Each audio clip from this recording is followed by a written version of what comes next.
लोकसभा चुनाव के लिए सीटू ने जारी किया मजदूरों का घोषणापत्र। मोदी सरकार को सत्ता से हटाने का लिया संकल्प। सीटू जिला सोलन का अधिवेशन बद्दी में आयोजित किया गया। लोकसभा चुनावों को लेकर सीटू की समझदारी को मजदूरों तक पहुंचाने व मोदी हटाओ देश बचाओ अभियान को मजबूत करने के लिए इस अधिवेशन का आयोजन किया गया। अधिवेशन में Reckitt, Jupiter, Glenmark, Ultratech cement plant Bhaga, Bagheri, आइसोलॉयड, अल्बेया, GMP, anganwadi, mid day meal, MNREGA, निर्माण यूनियनों से जुड़े सैकड़ों मजदूरों व कर्मचारियों ने भाग लिया। अधिवेशन में विजेंद्र मेहरा, मोहित वर्मा, दलजीत सिंह, राकेश, देवराज बबलू, अनिल कौशल, विकास, राजेंद्र, सुनील, गुरदेव, बलबीर, अजय, कृष्णपाल, सुरेश, राजेश, दीप, नीरज, देवेंद्र, अनिल आदि मुख्य रूप से मौजूद रहे। अधिवेशन का उद्घाटन सीटू प्रदेशाध्यक्ष विजेंद्र मेहरा ने किया। सीटू जिलाध्यक्ष मोहित वर्मा ने अधिवेशन का समापन किया। उन्होंने वर्तमान समय के राजनीतिक हालात पर विस्तार से बात रखते हुए मजदूरों से मोदी सरकार को सत्ता से उखाड़ फेंकने व भाजपा को हराने के आह्वान किया। उन्होंने कहा कि जब से पिछले 10 साल से मोदी सरकार सत्ता में आई है तब से वह लगातार मजदूरों के अधिकारों पर हमले कर रही है। मोदी सरकार ने मजदूरों के लंबे संघर्षों और कुर्बानियों के बाद हासिल किए गए 44 श्रम कानूनों को समाप्त करके इन्हें मजदूर विरोधी व पूंजीपति परस्त 4 लेबर कोडों में बदल दिया है। ये लेबर कोड कॉर्पोरेट जगत व उद्योगपतियों को ही फायदा पहुंचाते हैं। इन्हें मजदूरों की जिंदगी को बंधुआ मजदूरी की तरफ ले जाने के लिए तैयार किया गया है। मोदी सरकार की कारगुजारियों के चलते देश में बेरोजगारी चरम पर पहुंच गई है और महंगाई आसमान छू रही है। यहां तक कि गरीब लोगों के बच्चों को सेना के जरिए सरकारी नौकरी हासिल करने के रास्ते को बंद करने के लिए अग्निवीर योजना को लाकर देश की सुरक्षा से खिलवाड़ किया जा रहा है। देश के प्राकृतिक व सार्वजनिक संसाधनों को मोदी सरकार द्वारा अपने चंद कॉर्पोरेट मित्रों के हवाले किया जा रहा है। लोगों के रोजमर्रा के मुद्दों से ध्यान भटकाने के लिए मोदी सरकार द्वारा धार्मिक मसलों को ढाल बनाया जा रहा है। जहां एक तरफ लगातार जनता पर जीएसटी जैसे टैक्स थोपे गए हैं, वहीं पर कॉर्पोरेट घरानों को लाखों करोड़ रुपयों की टैक्स व कर्जा माफी दी गई है।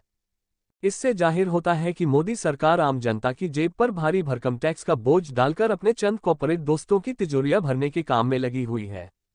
इस अंधी लूट से लोगों का ध्यान भटकाने के लिए समय समय पर धार्मिक मुद्दों पर देश का विभाजन करने की नापाक कोशिश की जा रही है।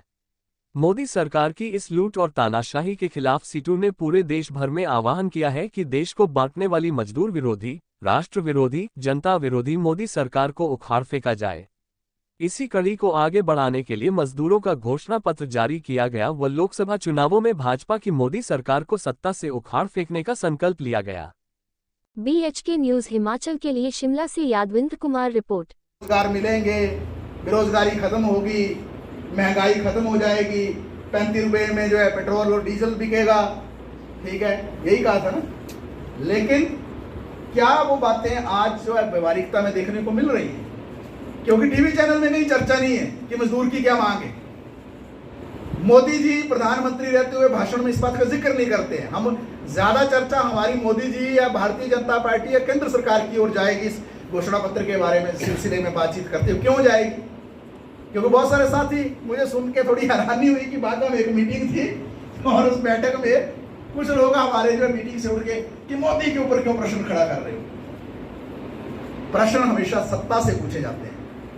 2014 में क्या मोदी से पूछे जाते थे प्रश्न, या 2013 में, या 2012 में, या 2004 में, या 2005 में, या 2010 में? मनमोहन सिंह से ही पूछे जाते होंगे ना, क्योंकि मनमोहन सिंह थे ना प्रधानमंत्री। तो अगर हमें अपने कानून को लेकर बात करनी है तो किससे करेंगे? हम जयराम ठाकुर से बात करेंगे क्या प्रदेश के अंदर, कि सुक्खू से बात करेंगे? सुक्खू से करेंगे ना, क्योंकि वो मुख्यमंत्री हैं देश के अंदर। प्रधानमंत्री मोदी है तो उनसे बातचीत करेंगे ना, उनसे पूछेंगे ना सवाल कि आपने कहा था 6 दिन आएंगे, आपने कहा था मोदी की गारंटी है, आपने कहा था मैं जो है सबकी जिंदगी को बेहतर कर दूंगा, गरीबी को खत्म कर दूंगा, भुखमरी को खत्म कर दूंगा और मजदूरों की जिंदगी को बदल दूंगा। लेकिन क्या ऐसा हुआ? इस सारी चर्चा को पूरे प्रदेश और देश के अंदर हम करना चाहते हैं, क्योंकि मजदूर कहीं भी सरकार के एजेंडे में ना पिछले 10 साल में थे, ना हैं और ना आगे आने वाले समय में रहेंगे। और एक और मैं आपको खतरनाक बात बता देता हूं कि जब हम चर्चा में एक एक करके आगे बढ़ेंगे, लेबर कोड का भी एक मुद्दा आएगा जिसको आप पिछले कई सालों से चर्चा कर भी रहे हैं। हम हर बैठक में लेबर कोड की चर्चा करते हैं कि 44 कानून खत्म कर दिए, 4 लेबर कोड बना दिए। और ये 4 लेबर कोड जब हम कहते हैं ये गुलामी की जंजीर है, ये बदुआ मजदूर बनाएंगे, और आपको मालूम है इसकी शुरुआत हो चुकी है, कर्नाटक से शुरुआत हो चुकी है, तमिलनाडु से शुरुआत हो चुकी है। पिछली भाजपा की सरकार जो कर्नाटक के अंदर थी उसने 12 घंटे की ड्यूटी नियम बना दिया था। ये अलग बात है कि वहां जब CITU जैसी यूनियन ने आह्वान किया इंडस्ट्री वर्कर पर्टिकुलरली बेंगलोर के अंदर फैक्ट्री मजदूर, जब उससे आह्वान किया कि इसके खिलाफ हड़ताल पे आओ, हम एस्टीमेट मान के चल रहे थे सीटू की तरफ से कि 1 लाख मजदूर हड़ताल पे होगा, लेकिन जो अखबारों ने रिपोर्ट किया वो ये बोला कि लगभग 10 लाख से ज्यादा मजदूर जो हड़ताल पे आ गया था। वो तो यूनियन में नहीं था सीटू के साथ, वो तो किसी भी यूनियन में नहीं था, लेकिन 10 लाख लोग आ गए थे। क्यों? क्योंकि मजदूरों ने इस बात का एहसास करना शुरू कर दिया कि जो 12 घंटे ड्यूटी लाद दी गई 8 घंटे के बजाय, और तनख्वाह उतनी ही मिलती है। जहां यूनियन नहीं होती है वहां तो पूरा मान के ही चलो 1 रुपया ज्यादा नहीं मिलेगा। मिड डे मील का मजदूर ये समझ के ना चले कि अभी हम 5 घंटे 5.5 घंटे 6 घंटे ड्यूटी पे जाते हैं, तो जब 12 घंटे ड्यूटी हो जाएगी तो 4,000 के बजाय हमारी तनख्वाह जी कितनी हो जाएगी? 10,000 हो जाएगी। बिल्कुल नहीं होगी। क्यों नहीं होगी? क्योंकि सरकारें हमेशा जो मालिक हैं या सरकारें हमेशा जो प्रभावशाली लोग हैं उनके पक्ष में कानून बनाने की कोशिश करते हैं।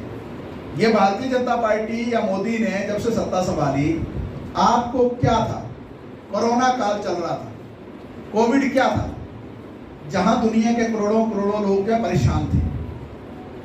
हिंदुस्तान के अंदर लाखों मौतें हुई है ना कोविड-19 में, 15 करोड़ लोग, ये हमारा आंकड़ा नहीं है, ये ऐसा नहीं आरोप के लिए। जो हिंदुस्तान की जो बड़ी बड़ी संस्थाएं हैं, चाहे लेबर ब्यूरो है, चाहे national sample survey organisation NSSO है, चाहे हिंदुस्तान के अंदर जो एक प्राइवेट संस्था है बहुत बड़ी CMIE, centre for monitoring Indian economy, उसका मतलब ये पूरा वो आकलन करती है व्यवस्था का, चाहे इंग्लैंड के अंदर बैठी हुई एक संस्था है ऑक्सफैम, और जिसका एक विंग हिंदुस्तान के अंदर भी काम करता है, उन चारों ने क्या कहा? कोविड में 15 करोड़ लोगों की नौकरियां गई। याद होंगे आपको पुराने दिन जब लॉकडाउन लगा था, बसें चल नहीं रही थी, ट्रेनें बंद थी,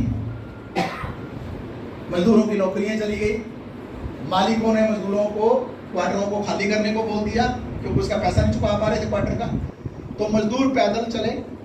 1026 मजदूर तो उस वक्त पहली लहर में ही पैदल चलते चलते मर गए थे धूप में। उनकी प्रसूति तक जो सड़कों पे हुई है, बच्चे उन्हें सड़कों में उनको जन्म दिया है। ऐसी स्थिति थी।